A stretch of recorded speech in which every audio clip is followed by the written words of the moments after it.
Hello everyone. इस video में बात करेंगे सामाजिक और धार्मिक सुधार आंदोलन। मॉडर्न हिस्ट्री का काफ़ी अच्छा टॉपिक ये माना जाता है और अक्सर यहाँ से कई सारे क्वेश्चंस पूछे जाते हैं। तो इस वीडियो को आखिरी तक देखिए और बताइए कितना स्कोर आप कर पाते हैं।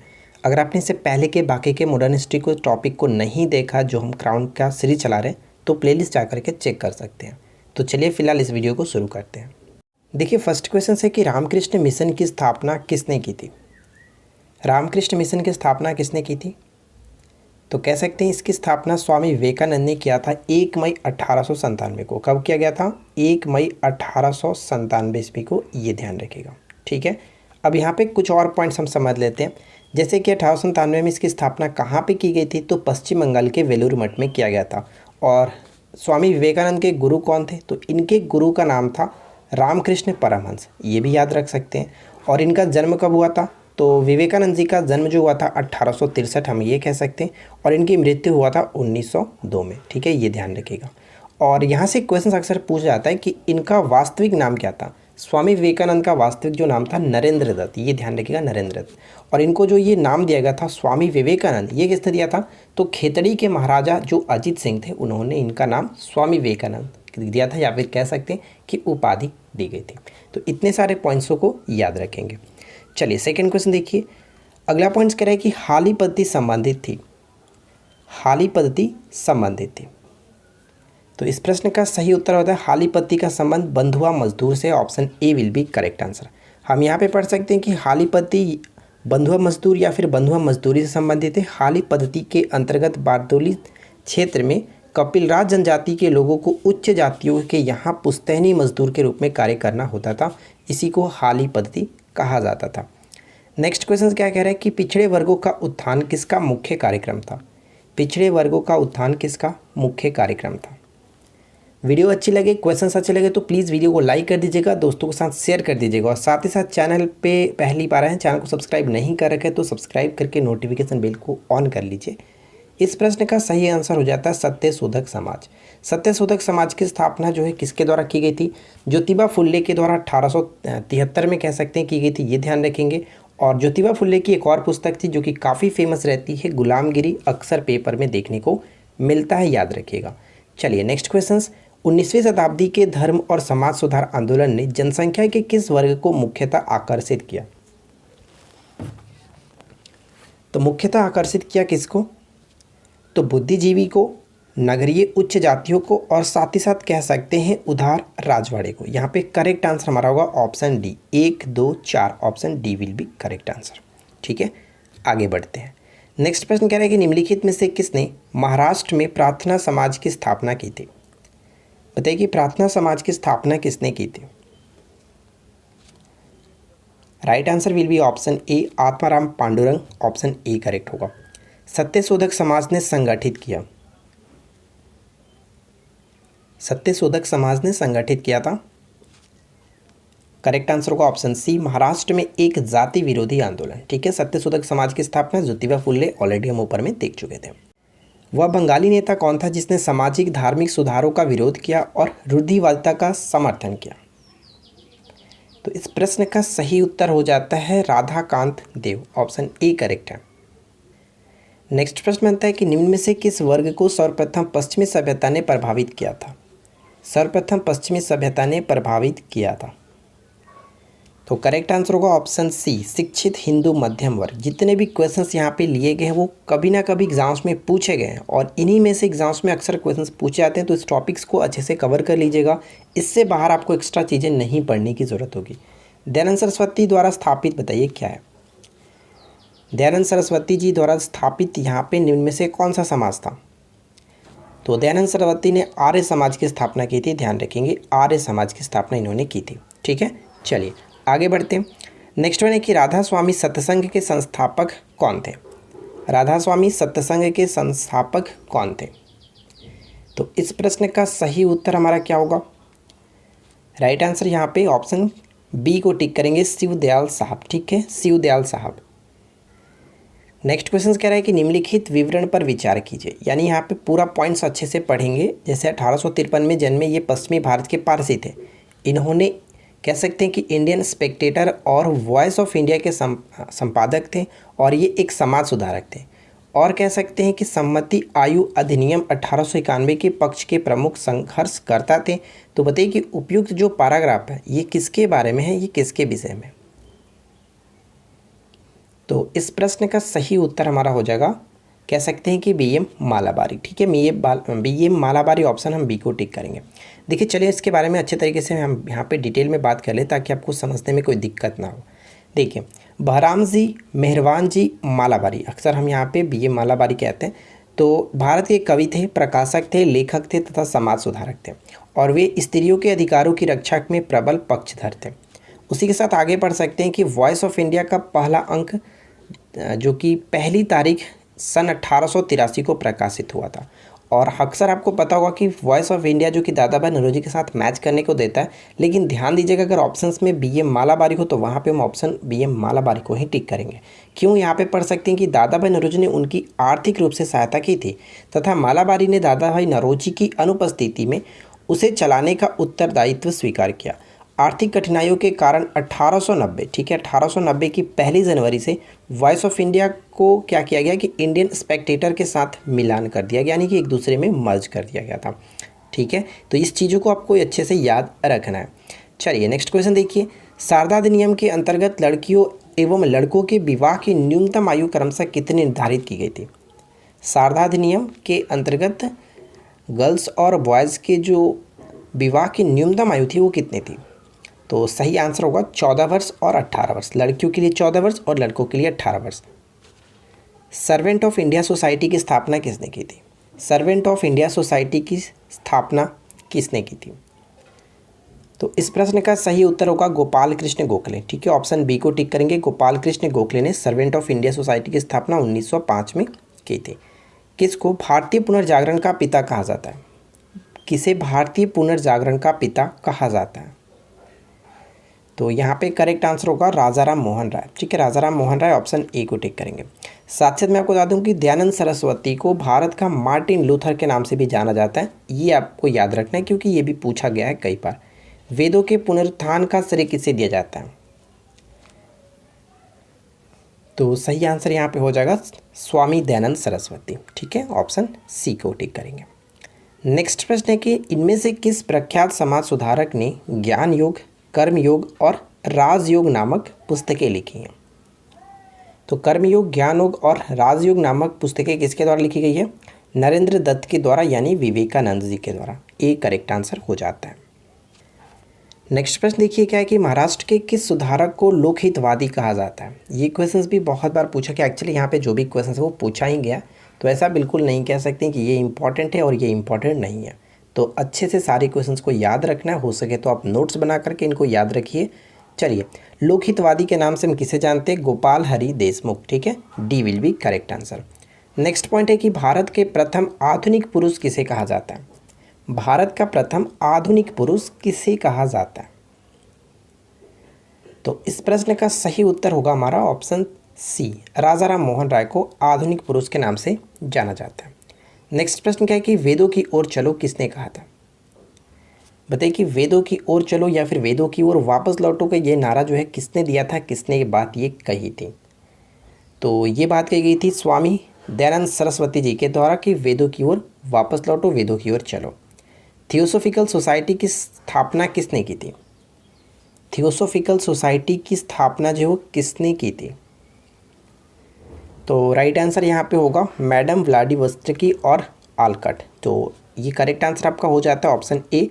चलिए, इससे संबंधित कुछ पॉइंट्स हम यहाँ पे पढ़ सकते हैं कि ये क्या चीज़ था। जैसे देखिए, जो मैडम हम कह सकते हैं व्लादिवोस्टोकी थी वो कहाँ से, रूस की निवासी थी। और साथ ही साथ जो आलकट आप यहाँ पे देख रहे हैं अमेरिकी निवासी कर्नल हेनरी आलकट ने 17 नवंबर 1875 को न्यूयॉर्क में थियोसॉफिकल सोसाइटी की स्थापना की थी। तो यहाँ से 2-3 क्वेश्चन तो बन सकता है कि कब की गई थी। 1875 में। कहाँ की गई थी, न्यूयॉर्क में। ठीक है, किसके द्वारा, तो आपने ऊपर में नाम देख ही लिया। अब यहाँ पे बात करते हैं कि 1879 में सोसाइटी का प्रधान जो कार्यालय है वो न्यूयॉर्क से मुंबई में लाया गया। ये चीज़ ध्यान रखिएगा कि 1879 में इसका जो प्रधान कार्यालय न्यूयॉर्क में था उसको मुंबई में लाया गया। उसके बाद हम कह सकते हैं कि 1882 में उसका प्रधान जो कार्यालय था वो अड़यार यानी कि चेन्नई में अंतिम रूप से स्थापित कर दिया गया। तो ये क्वेश्चन अक्सर पूछा जाता है कि अड़यार में कब स्थापित किया गया था, तो 1882 में। ये चीज़ आपको याद रखना है। चलिए नेक्स्ट क्वेश्चन देखिए, सत्यार्थ प्रकाश की रचना किसने की थी? सत्यार्थ प्रकाश की रचना किसने की थी? तो दयानंद सरस्वती ने किया था। करेक्ट आंसर होगा ऑप्शन डी। यहाँ से अक्सर एक क्वेश्चन ये पूछा जाता है कि सत्यार्थ प्रकाश की रचना दयानंद सरस्वती ने किस भाषा में की थी? तो हिंदी भाषा में किया गया था, ये ध्यान रखिएगा। भारत में थियोसॉफिकल सोसाइटी की सफलता मुख्यतः थी, भारत में थियोसॉफिकल सोसाइटी की जो सफलता थी मुख्यतः किसके कारण हुआ था? तो करेक्ट आंसर है एनी बेसेंट के द्वारा, ऑप्शन ए सही होगा। देखिए हम यहाँ पे डिटेल में पढ़ सकते हैं कि 1888-89 में एनी बेसेंट जो कि एक आयरिश महिला थी, इंग्लैंड में थियोसॉफिकल सोसाइटी की सदस्यता ग्रहण की। ठीक है, ध्यान रखिएगा। और 1893 में एनी बेसेंट ने शिकागो में आयोजित विश्व धर्म सम्मेलन में भाग लिया, जिसमें विवेकानंद ने भी भाग लिया था। और इसके बाद वे नवंबर 1893 में भारत आई। उसके बाद हम पढ़ सकते हैं कि भारत में आने के पश्चात एनी बेसेंट ने थियोसॉफिकल सोसाइटी की कमान संभाली और पूरे भारत में इनका प्रचार प्रसार किया। इस वजह से इनकी जो भी फेमस हुआ, ये थियोसॉफिकल सोसाइटी सफलता का मुख्य कारण इन्हीं को माना जाता है। क्लियर। अगला पॉइंट्स देखिए, निम्नलिखित में से कौन सुमेलित नहीं है? तो इस क्वेश्चंस को ध्यान से समझ लीजिएगा, अक्सर यहाँ से इसी तरह से क्वेश्चंस पूछे जाते हैं।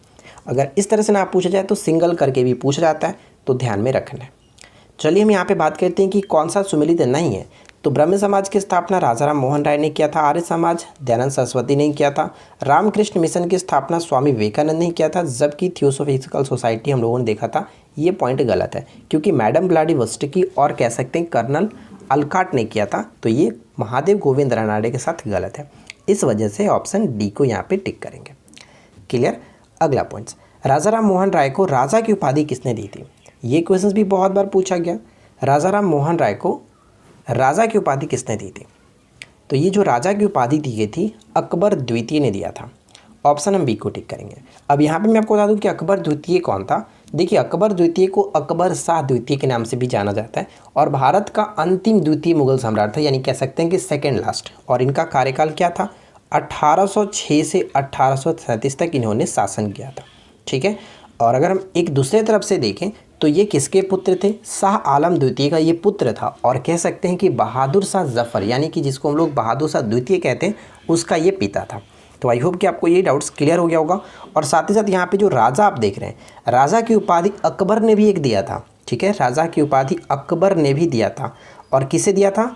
अकबर ने राजा की उपाधि बिरबल को दिया था, ये ध्यान रखिएगा। ठीक है, कविराज और साथ ही साथ राजा की उपाधि बिरबल को दिया गया था।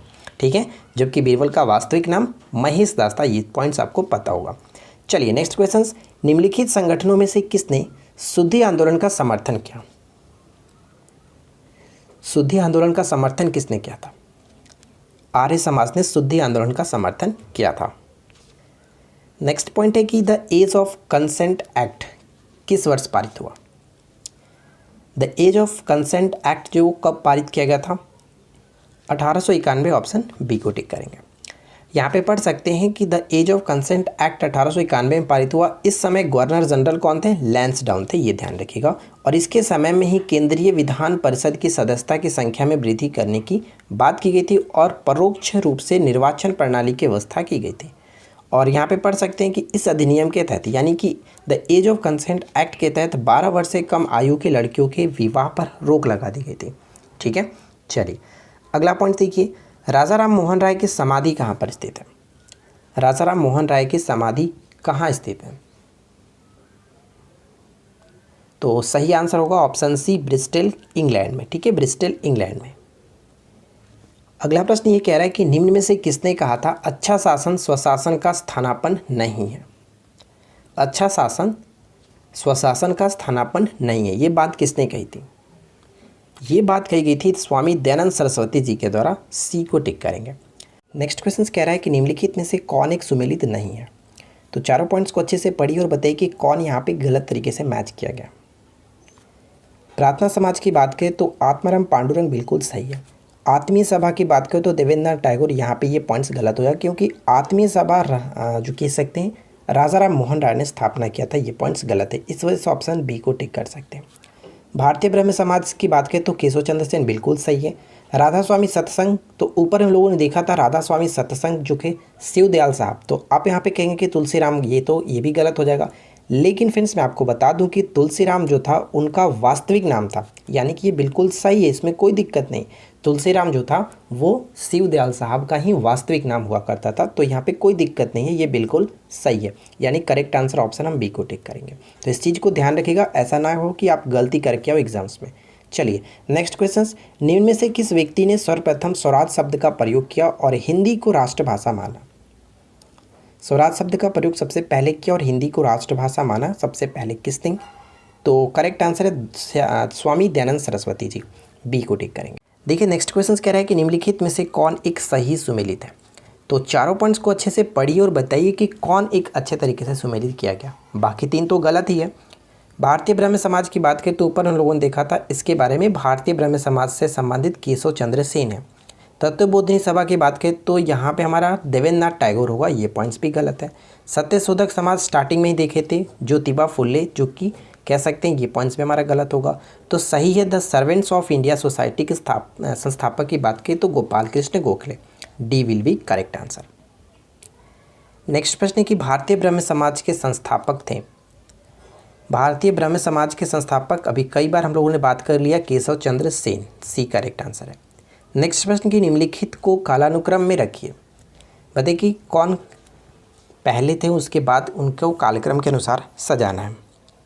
तो अगर हम यहाँ पे बात करें तो सबसे पहले तुलसीदास होगा, तुलसीदास के बाद हम कह सकते हैं राजाराम मोहन राय, उसके बाद दयानंद सरस्वती और लास्ट में स्वामी विवेकानंद, यानी 1 2 4 3, 1 2 4 3 ऑप्शन बी को टिक करेंगे, कोई दिक्कत नहीं। चलिए आगे बढ़ते हैं। नेक्स्ट वन है कि MC सितलवाड़, BN राव और अलादी कृष्ण स्वामी अय्यर प्रख्यात सदस्य थे। किसके ये प्रख्यात सदस्य थे? तो इस प्रश्न का सही उत्तर होगा सर्वेंट ऑफ इंडिया सोसाइटी के। चलिए इसके बारे में बात कर लेते हैं कि यह क्यों प्रख्यात थे। देखिए हम यहाँ पे पढ़ सकते हैं कि 1905 में पूना में गोपाल कृष्ण गोखले ने भारतीय सेवक मंडल यानी कि सर्वेंट्स ऑफ इंडिया सोसाइटी की स्थापना की थी। इसका उद्देश्य था कि भारत सेवा के लिए प्रचारकों को तैयार करना और संवैधानिक ढंग से भारतीय जनता के सच्चे हितों को प्रोत्साहन देना था। ठीक है, और इसके बारे में अगर ऊपर में बात करें तो MC सीतलवाड़, BN राव और कृष्ण स्वामी अय्यर जो थे इस संस्था के प्रख्यात सदस्य थे। ठीक है ना, तो इस चीज़ को याद रखिएगा। नेक्स्ट क्वेश्चन क्या कह रहा है कि निम्नलिखित में से किसने प्रमुख रूप से विधवा पुनर्विवाह के लिए संघर्ष किया और उसे कानूनी रूप से वैध बनाने में सफलता प्राप्त की? तो इस प्रश्न का सही उत्तर होगा ईश्वर चंद्र विद्यासागर। ठीक है, ऑप्शन बी को टिक करेंगे। ब्रह्म समाज का सिद्धांत आधारित था, ब्रह्म समाज जो है किसने स्थापित किया था? राजाराम मोहन राय ने, और इसका सिद्धांत जो आधारित था किस पर? तो एकदेववाद पर। ठीक है, एकदेववाद पर, ऑप्शन सी करेक्ट है। नेक्स्ट देखिए, निम्नलिखित समाज सुधारकों में से कौन संस्कृत भाषा में प्रवीणता के लिए जाना जाता है?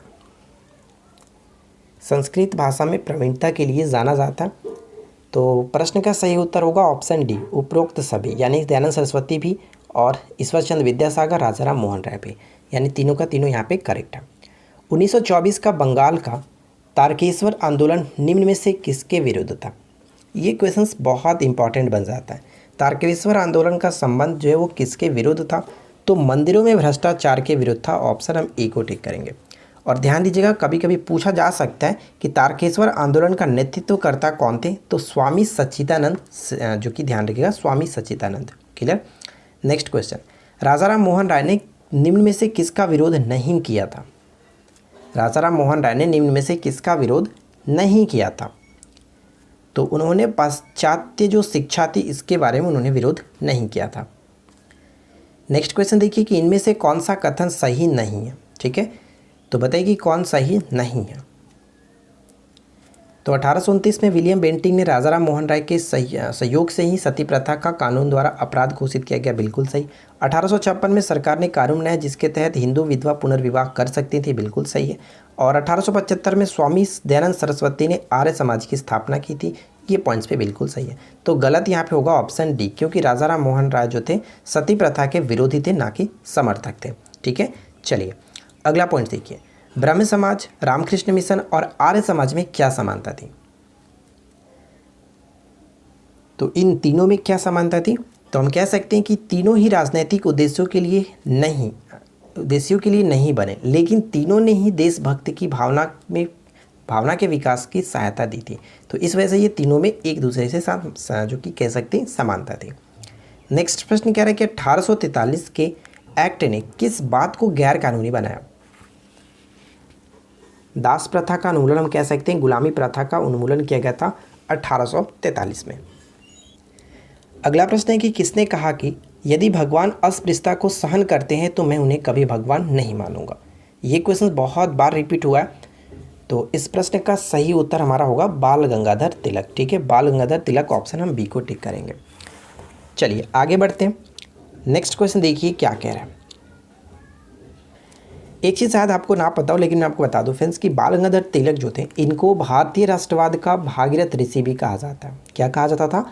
भारतीय राष्ट्रवाद का भागीरथ ऋषि भी कहा जाता था। ठीक है, चलिए नेक्स्ट वन है कि निम्नलिखित में से किसने 1872 में नेटिव मैरिज एक्ट को पारित कराने में महत्वपूर्ण भूमिका निभाई थी? नेटिव मैरिज एक्ट को पारित करने में महत्वपूर्ण भूमिका निभाई थी किसने? तो सही आंसर होगा केशव चंद्र सेन। और ये क्वेश्चन भी बहुत बार रिपीट हुआ है, तो इसको डायरेक्ट इसी तरह से याद रखिएगा। 19वीं शताब्दी के उत्तरार्ध में नव हिंदूवाद के सर्वश्रेष्ठ प्रतिनिधित्व कौन थे? नव हिंदूवाद के सर्वश्रेष्ठ प्रतिनिधि कौन थे? तो स्वामी विवेकानंद को टिक करेंगे। नेक्स्ट क्वेश्चन कह रहा है कि दार उल उलम की स्थापना किसने की थी? दार उल उलम की स्थापना किसने की थी? सबसे पहले मैं आपको बता दूं कि दार उल उलम क्या था। तो ये एक प्रकार का कह सकते हैं कि इस्लामी विश्वविद्यालय था। ठीक है, जो कि देवबंद यूपी में स्थित है और इसकी स्थापना की गई थी 1866 में। किसके द्वारा? तो राइट आंसर होगा ऑप्शन बी, यानी कि कह सकते हैं मोहम्मद कासिम ननोतवी ने। ठीक है, ऑप्शन बी को टिक करेंगे। चलिए फ्रेंड्स नेक्स्ट क्वेश्चन देखिए। बाल विवाह प्रथा को नियंत्रित करने हेतु 1872 के सिविल मैरिज एक्ट में लड़कियों के विवाह की न्यूनतम उम्र निर्धारित की गई थी। कितना? तो यहाँ पे करेक्ट आंसर है 14 वर्ष। ठीक है, 14 वर्ष ऑप्शन ए को टिक करेंगे।